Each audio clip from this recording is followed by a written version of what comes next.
how do you strategize for technical obsolescence in your assets? Okay.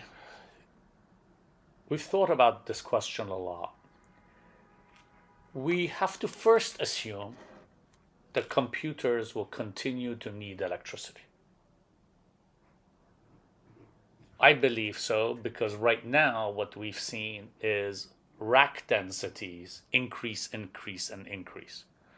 There are rack densities that were 6 kilowatts a rack 20 years ago that have gone to 12 kilowatts a rack to 14. When the market has moved to GPUs, they could be, you're seeing 20, 30, 40 kilowatts a rack. There's talk of 180 kilowatts a rack. There's talk of a megawatt rack coming.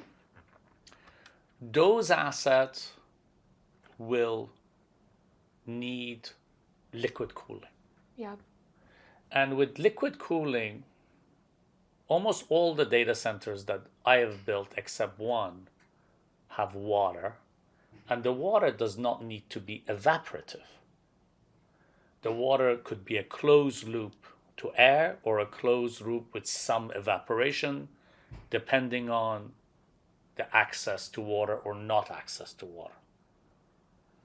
So if water is in the building and we can tap the water in the building because the water is going in the chilled water system anyway, we bring that water to the computer room floor or to the gallery on the side. There's a CDU, which is essentially a heat exchanger and a pump. The heat exchanger gets the cold water, the hot water from the rack, which is and that's the type of water is dictated by NVIDIA that goes inside those pipes. The hot water gets to the heat exchanger, which is essentially two plates, and there's a stainless steel pump that turns it. The two waters don't mix, but at that time, the rack densities have got so much that you have space in the computer room floor to put the CDU. Yeah. So we can convert, except one building that I have that is air that doesn't have water, that is not closed loop.